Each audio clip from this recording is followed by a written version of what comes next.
The Marlies, the Maple Leafs, and Team Canada win. If there was a leaf on the front of your jersey on Saturday, it was a good day. This is going to be a busy one. Let's get to it.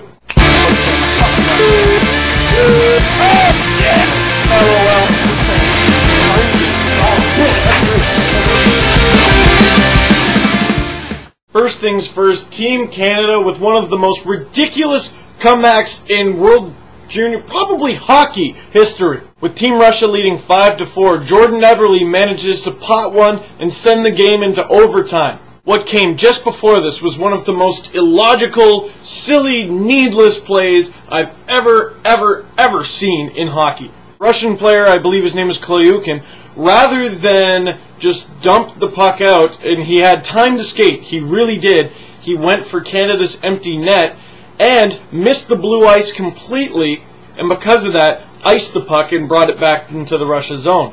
If you watch the replay of what I'm talking about, he clearly did not understand what he had just done. He was laughing! Russia did an excellent job of keeping the puck along the boards. John Tavares somehow manages to spring it free, and Jordan Eberle, unbelievable. This guy wasn't even supposed to make camp, let alone Team Canada. He was hurt. He was supposed to be injured, but there he is scoring probably the biggest goal of the tournament. And the shootout comes, and I can't watch, but I can't look away. Jordan Eberle comes in with some of the fastest hands I've ever seen in the shootout, and after Tokarski made a save for Canada, Tavares comes in and makes it 2-0 for Canada in the shootout. A lot of people think this might be the story of the game, and they might be right. Nikita Filatov was not out there as Russia's second shooter. No matter what the reason for that is, the second Russian shooter comes in on Dustin Tokarski, he makes the save, and Canada is going to the gold medal game at the World Junior Hockey Championship. It's Canada versus Sweden for the gold for the second year in a row. Tavares versus Hedman, Hodgson versus Moeller, Markstrom versus Tokarski. It goes on. If your phone goes off while I'm watching the gold medal game on Monday, expect to lose it. Hello? Hey, what's up, man? Hey, is that John Tavares on the phone? No. Then put it down. Next! The Leafs beat the Ottawa Senators 3-1 in what has become the minor scuffle of Ontario. Nowadays, the only thing more pathetic than watching Toronto and Ottawa fight is watching Alexander Semin fight. Did you guys see that?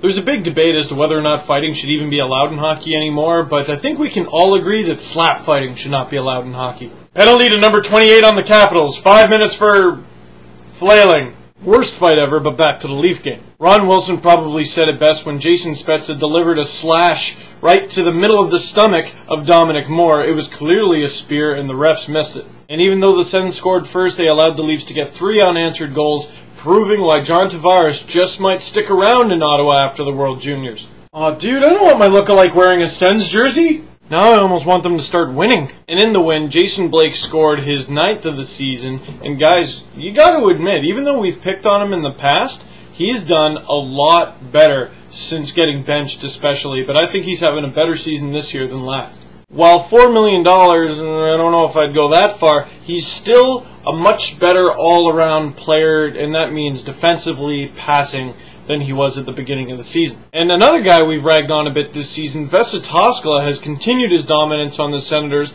like only letting in the 1 goal. The impression's still a little off, but you have to include like. Like has to be in there, you have to spell it with an O.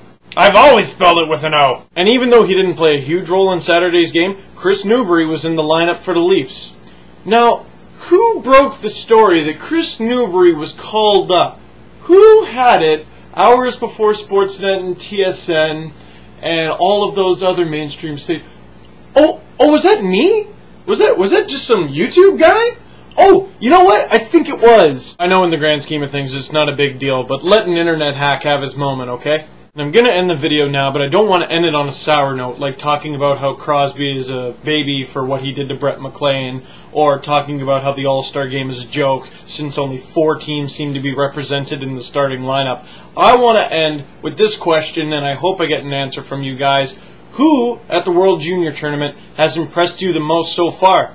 Doesn't have to be a Canadian. 1 game, winner take all, on home turf. So from Newfoundland to BC, guys, A. Stereotypes are okay as long as winning a gold medal is one of them. Take care, I will see you then.